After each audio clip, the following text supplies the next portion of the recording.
All right, Zay, we're going to move on here. And obviously, the NFL draft has given us some new duels to look forward to Mhm. this upcoming season. And the question that we do have is what new duo post NFL draft should we be most excited for? And Zay, the mic is yours.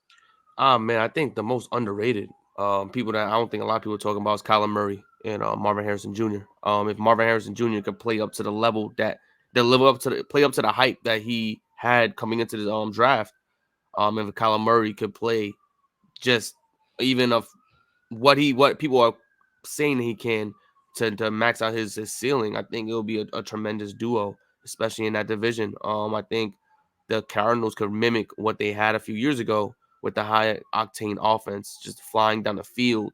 If Marvin Harrison Jr. could, like I said, could be even a fraction of that hype that he was receiving, they was calling him a generational receiver for years. And they were saying what he's capable of doing for any offense. And I think with Kyler Murray, who was a gunslinger, should bode well, and I'm excited to see what happens for them.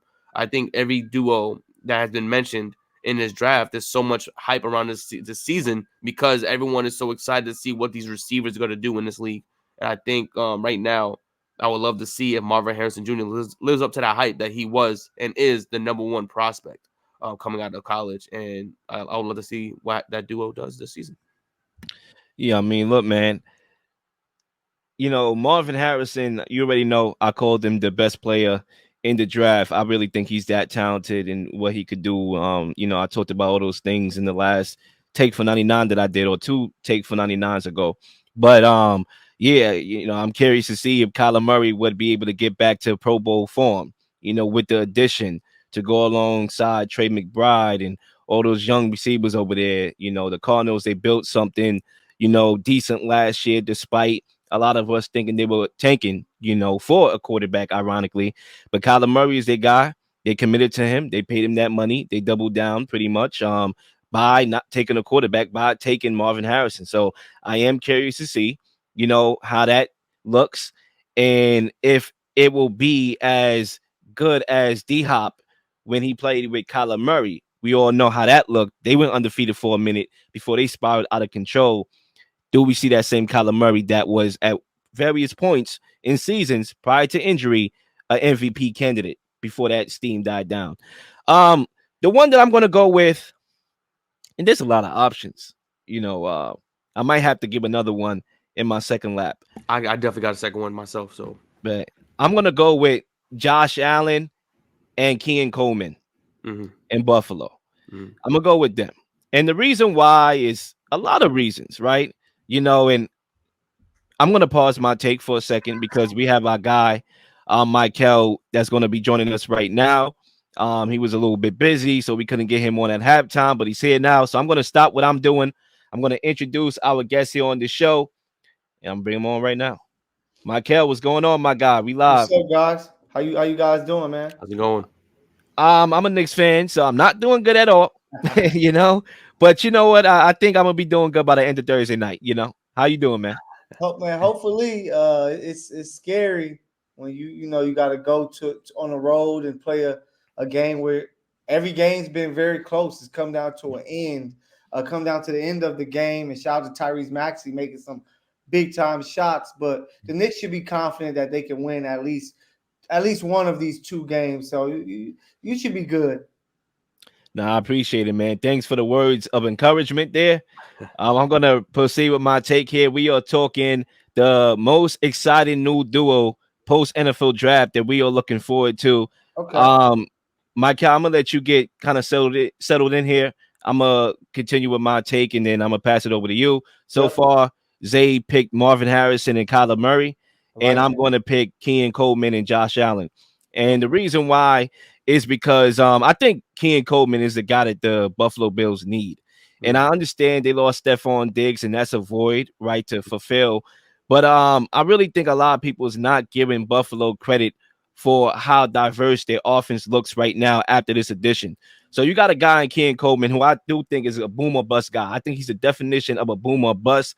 He's known for the contested catchability, the size, the physicality and all that, and being able to high point the football and make spectacular catches. But if you do play press coverage, you can kind of jam him up. He may not be able to create that separation. So I think there's two outcomes for his career: N'Keal Harry, which is the bus, or D Hop, and who we trust. And I think when you're playing with a guy like Josh Allen, I'm leaning more towards upside than downside. And when you combine his skill set and what they need a receiver over the top. You got guys like Khalil Shakur, who's a slot guy who's talented, but it's not a guy that you want taking a bunch of reps. You got Curtis Samuel, who's that gadget guy. You got not Mike, Mac Hollins, who's that down the field guy. And you also got KJ Hamler, who's that speed down the field threat. I don't think people are giving Buffalo a lot of credit. I understand they lost Diggs, but when you think about Diggs' second half production, just like cover, like to fulfill the void, like it's not a lot. Like they were running the football. They became a running team. I believe from week 11 to the divisional round, only one team ran the football more than Buffalo. So they're changing their identity, sort of what the Chiefs did when they lost Tyreek Hill, and they became a team that was like, all right, short, beat you with speed. Let's methodically move down the field, forget the home run plays. I think Buffalo is building that, but they have a home run guy that they drafted in Keon Coleman, who said, I want to play with Josh Allen. And Josh Allen said, I want to play with that guy. So I'm going to go with that duo right now. And salute to Keon Coleman. We saw his press conference. That kid is a dude, man. He's going to be special. And I'm looking forward to what he does with Josh Allen. And Mykell, the mic is yours. No, yeah, and I'm interested in that duo as well, but I think them losing Gabriel Davis is just as big. Losing him and Diggs is really going to hurt them. But of course, I can go, with the homer pick and go with Xavier Worthy with my Chiefs, with him and Patrick Mahomes giving him that big threat guy. But I'm gonna go with somebody else in the division. I like what Aiden O'Connell is going to be able to get with Brock Bowers.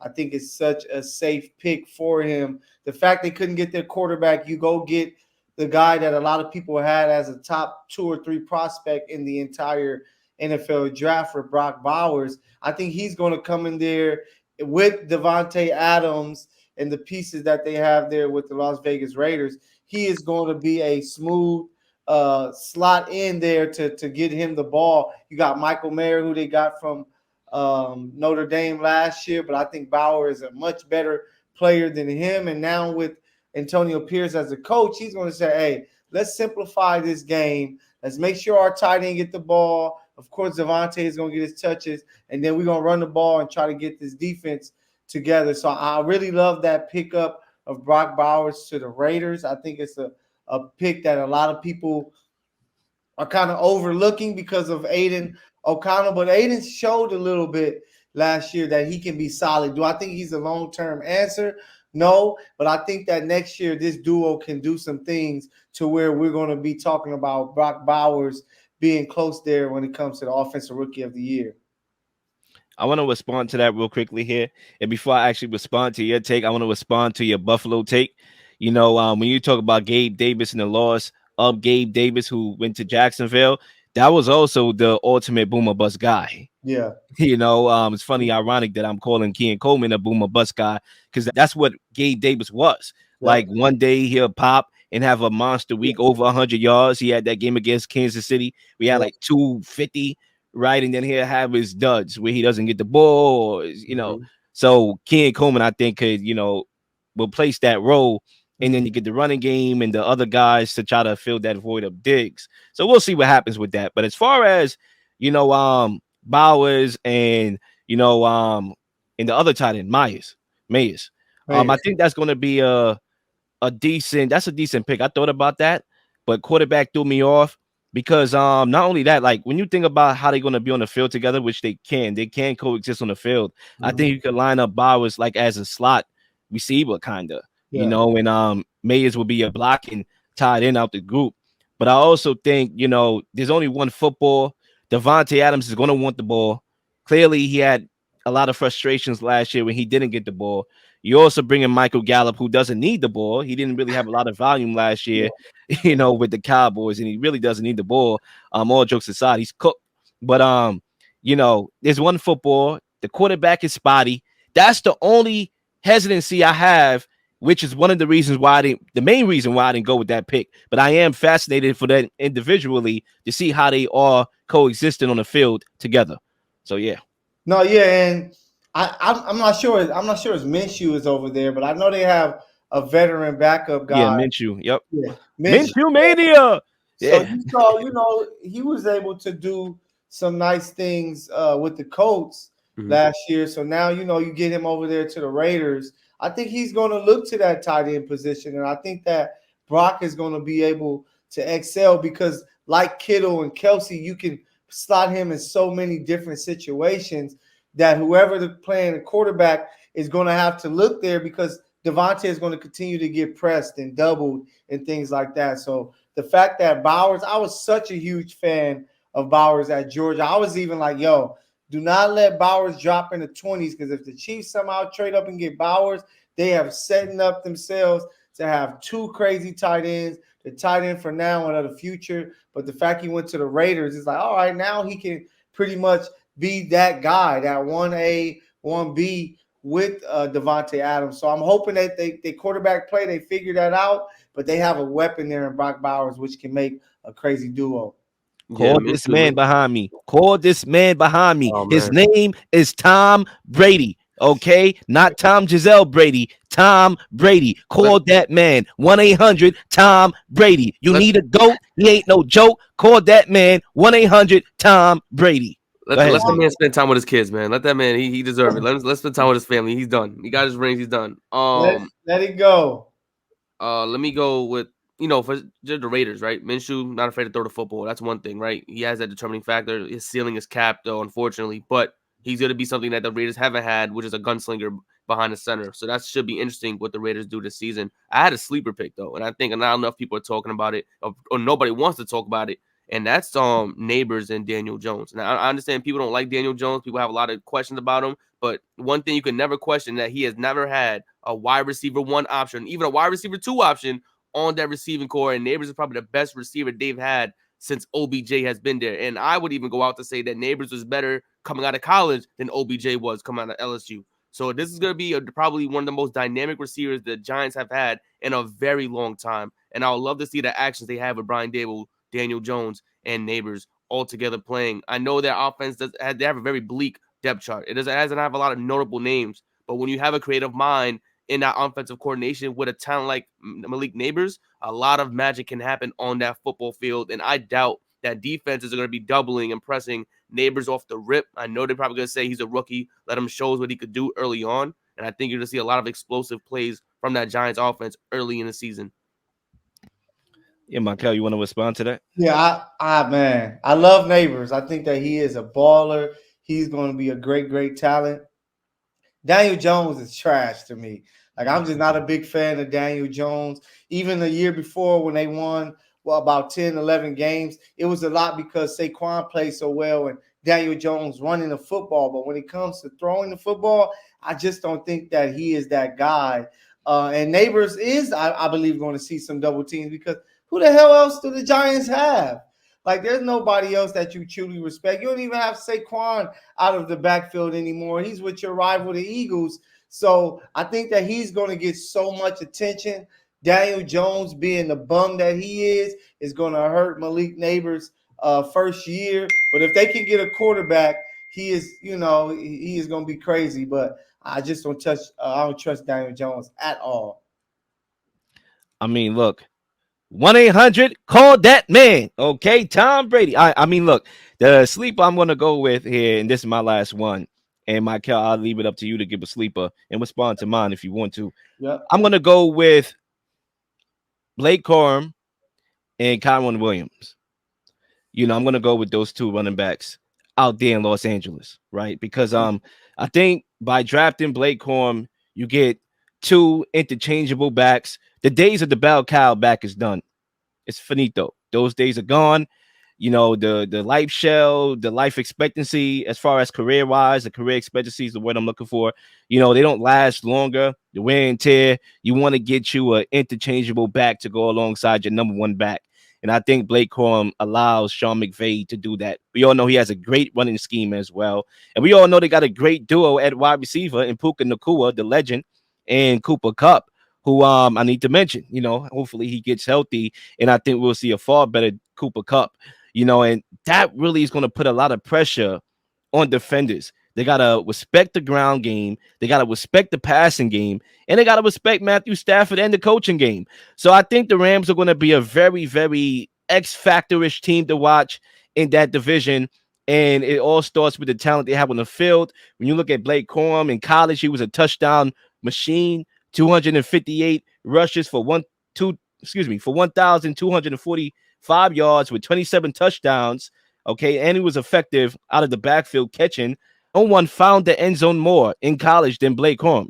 You just gave him to Sean McVay to go alongside the talented Caleb Williams, who was one of those guys that took us by storm last year with his productivity. So I'm going to go with those two guys. No, yeah, and I like that duo. Is going to be nice to get that help for Williams, here in LA. Another back that can tote the rock. And Corum, I think is going to show a little more in the pros as well with catching the ball, which he wasn't really able to do there at Michigan. But I'm going to keep it on the Rams. I love the draft pick of Jared Verse, teaming him up with Kobe Turner, who just came off a 9-sack season. I think that, I know Jared Verse is no Aaron Donald, and you can't expect anybody to be Aaron Donald anytime soon. But Verse would have been a top 5, top 10 guy if he would have entered last year. Now you get him much later in the first round. You have that duo that pass rush is still going to be potent and successful, because I think Jared Verse is really that nice of a player. With Kobe Turner, you can't just focus on him like a lot of people did when they played against Florida State. So I think the Rams are doing some nice things on offense and defense. That's why I think they're going to be one of the top 4 teams in the NFC next year, because they just seem to get it right. They started what they call a retool. I was at training camp last year. They're like, we're not rebuilding. We're just retooling. And I was the one who was writing articles saying that they should tank for Caleb Williams, and they proved me totally wrong. Made it to the playoffs, nearly beat Detroit. Now you have that backfield with Corum coming in, and now you have Jared Verse to help continue their pass rush. I like what the Rams are doing, man, for real. No, they building something, and the name of the game is get to the quarterback, and to be, you're not going to fill, Aaron Donald's shoes overnight. I mean, that guy could take, 3 offensive linemen by himself. Literally, he was doing that. I mean, guy was being doubled every single play, but you could slowly through the drive try to build back some of that production. I think they're doing that. And as long as they could get to the quarterback, that will help the secondary as well. And that could balance out the talent that they have on offense. So I like what the Rams is doing as well. I agree. Mm-hmm. We might as well, drift away here. I just want to shout out the other duos that we didn't mention. I mean, Odunze, Williams, that's going to be good out there in Chicago. That's fascinating to me. The only reason why I didn't go there was because they got like 2 other receivers that's going to need the ball, and DJ Moore, Keenan Allen. Line, just more importantly, is the biggest question. Exactly. They got so much talent over there, a lot of mouths to feed. Joe Alt, and Rashawn Slater. Obviously, offensive lineman is very important to team success. You build your team from the inside out. I like what the Chargers are doing there. They're building a team that Harbaugh loves and appreciates, the being able to block, being able to be physical, tough, win games that way. There's so many more. Who else? No, I said the time of possession game. That's what Harbaugh likes. That's how you win. That's how you win football games, right? Yeah. That's how you beat the Chiefs. Time of possession. Right, Mykel? Time of possession. You can try. What else we got here? And Zay, the one that you like, Brian Robinson. Not Brian Robinson. What's that dude that just got drafted by the Jaguars? That wide receiver. Brian Thomas Jr. Brian Thomas. Lawrence. Yeah. Yep, and Trevor Lawrence. That's another one to look forward to. So yeah, we got some good duos, and we all should be excited for the duos that we have coming up. Please like and subscribe for all the up-to-date content. You've been slinging shows left and right, slinging content left and right. Please don't miss anything. If you do, like, subscribe, leave a comment, leave a question, something you may want to answer, something you may have. All ideas are great ideas. Nothing's a dumb question.